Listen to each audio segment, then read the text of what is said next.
আসসালামু আলাইকুম। কেমন আছেন আপনারা সবাই? আলহামদুলিল্লাহ আমি ভালো আছি। আমি আজকে চলে আসলাম নতুন আরেকটি ভিডিও নিয়ে। আজকে আমরা দুপুরে যে রান্না করব ওই ভিডিওটাই করব। যাই হোক, এখন আমি রান্না বসিয়ে দিয়েছি। ফার্স্ট আমি আজকে কি করব বললাম না, দেখলেই তো বুঝতে পারবেন।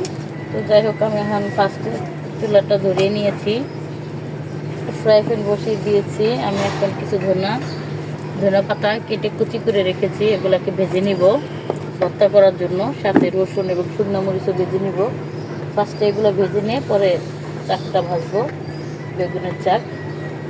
তো যাই হোক, শুরু করে দিই। ফার্স্টে আমি রসুন দিয়ে দিব। আমি শুকনো মরিচ এবং রসুনগুলো একসঙ্গে ভেজে নিতেছি ভর্তা করার জন্য। যাই হোক, আস্তে আস্তে এটা ভাজাগুলি হয়ে গেছে, এখন আমি ঢেলে নিব।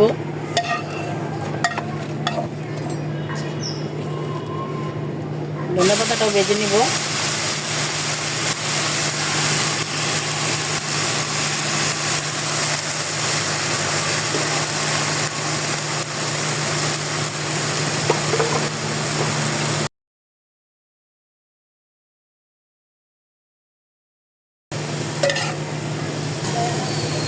আমার ভাজা হয়ে গেছে, এখন আমি এদিকে উঠাই নিতেছি। এখন এই চুলে আমি একটা ঝাটকা মাছ ভেজে নিব, মানে ইলিশ মাছ ছোটোগুলা, ওগুলা দিয়ে আমি সিম কপি আলু দিয়ে রান্না করব। তো যাই হোক, ঢেলে নিলাম। আমি মাছটাকে ভেজে নিতেছি, আমি সিম কপি দিয়ে রান্না করব। এটা একটা ঝাটকা মাছ।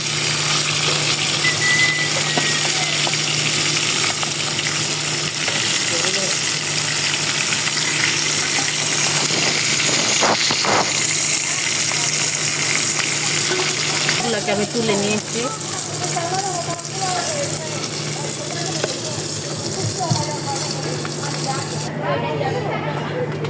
এই তেলে আমি এখন শাকগুলো ভাজি করে নিব। তেল অনেক গরম হয়ে গিয়েছে, ডালটা যেহেতু গলে দিয়েছে।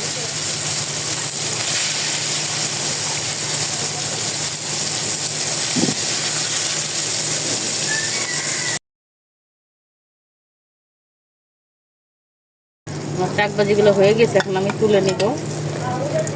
এরকম হয়ে গেছে। এখন মাছ ভাজছিলাম, সেটার মধ্যে ভাবছি, তাই মাছের ওই যে ইয়াগুলো লেগে আছে। বাকি চালগুলো আমি দিয়ে দিলাম, এগুলো তুলে নিয়েছি। চুলাটা এক সাইডে জাল উঠে গিয়েছে বেশি, একটা পুজো যেতে এরকম ভাব। যাই হোক, শাকগুলো ভাজা হয়ে গিয়েছে, এখন আমি তুলে নিতেছি। এরকম করে সবগুলো শাক ভেজে নিয়েছি। যাই হোক, শাকগুলোকে একটু পাতলা পাতলা করেও কেটেছি। আর আজকে মাছ রান্না করতে চাইছিলাম না, আমি সবজি রান্না করতে চাইছিলাম। তাই অনেক পদের সবজি নিয়ে কাটতে আসছিলাম। বাচ্চারা সবজি খেতে চায় না দেখে আমি ছোট্ট একটা ঝাটকি মাছ কেটেছি, যে সবজিটা তুলিয়ে দিব। যাই হোক, কড়াই বসিয়ে নিয়েছি তরকারিটা রান্না করার জন্য।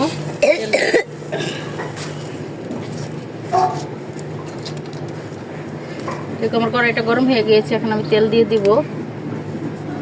তরকারি রান্নার জন্য দিয়ে দিলাম তেল। এখন আমি দিয়ে দিব পেঁয়াজ কুচি এবং কাঁচামরিচ ফালি,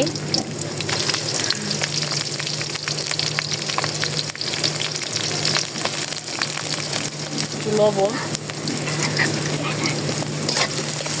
দিয়ে পেঁয়াজটাকে ভালো করে ভেজে নেব।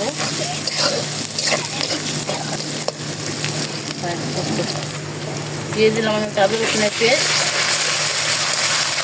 পেস্টটা ভালো করে ভেজে নিব।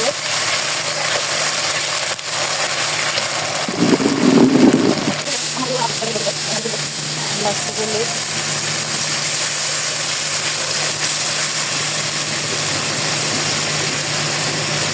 আমি দিয়ে দেবো লাল মরিচের গুঁড়ো।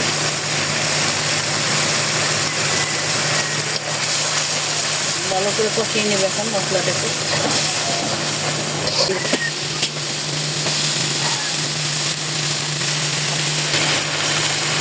দিয়ে দেবো আমি লবণ। ভালো করে এটাকে লেগে দিব। ঢাকনা দিয়ে আমি ডেকে দিব। আমি তরকারিটাকে একটু ঢাকনা খুলে লেড়ে দিব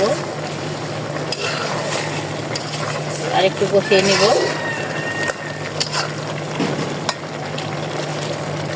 ঢাকনা দিয়ে রেখে দিব। আমি এরকম কষিয়ে নিয়েছি, অনেকটা প্রায় সিদ্ধ হয়ে গিয়েছে। এখন আমি তেল দিয়ে দিব।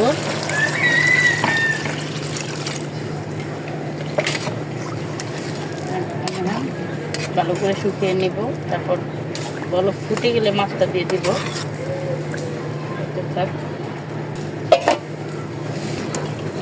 যাই হোক, মাছগুলো আমি দিয়ে দিয়েছি। এখন আমি সুন্দর করে ঝোলটাকে একটা মাখা মাখা করে নিব। হয়ে গেলে নামিয়ে ফেলবো।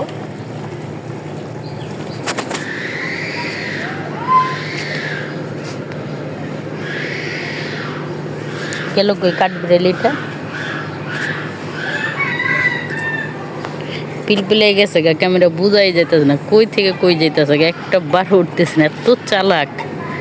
কাঠবিড়ালিটাকে দেখে আমি ধরছি, দেখে কাঠবিড়ালিটা লাফিয়ে লাফিয়ে আরেক ডালে গেছে গা, দেখাইতেই পারলাম না।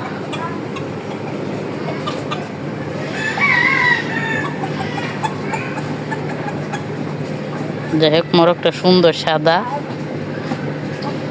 সাদার ভিতর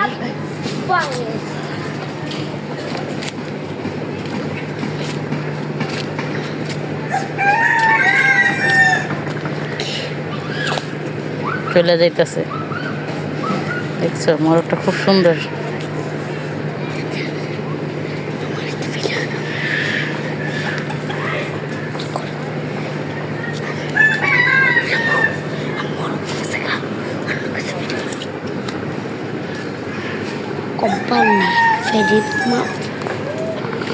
যে আমার দুষ্টুমণি, আমার দুষ্টুমণির একটু চোখে সমস্যা দেখা দিয়েছে, তাই ডাক্তার দেখাইছি। ডাক্তার চশমা লিখেছে।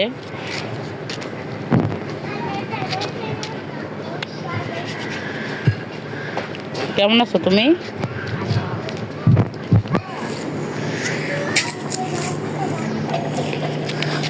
টপের ভিতরে পুদিনা পাতার গুঁড়া লাগিয়েছিলাম, কি সুন্দর হয়ে গিয়েছে, খুব সুন্দর তাজা হয়ে উঠেছে। খুব ভালো লাগতেছে, পুদিনা পাতা গাছগুলো অনেক সুন্দর হয়েছে। এখন এটাকে তুলে অন্য একটা টপে লাগিয়ে দিব। রমজান আসার আগে আগে পুদিনা পাতা গাছগুলো একবারে ছড়িয়ে ভরে যাবে। কত সুন্দর হয়েছে। যাই হোক, সাথে সাথে দু একটা ধনিয়া পাতা ছিটিয়ে রেখেছিলাম, ধনিয়া, সেগুলো হয়ে গিয়েছে। এই টপের ভিতরে দিয়েছে, এটা হইতেছে মাত্র। এইটার ভিতর হয়েছে দেশি ধনিয়া পাতা। এটার ভিতরে মরিচ চারা দিয়েছি, বেলি ফুলের চারার ভিতরে। যাই হোক, সুন্দর হয়েছে।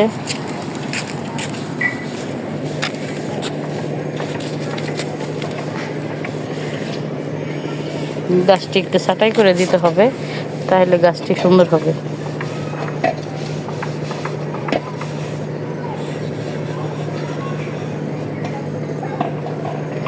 সরো সরো সরো, পানি দিয়ে নষ্ট করো না। হ্যাঁ, নষ্ট করো না। তরকারিটা হয়ে গিয়েছে, এখন ধনিয়া পাতা দিয়ে নামিয়ে নিব। যাই হোক,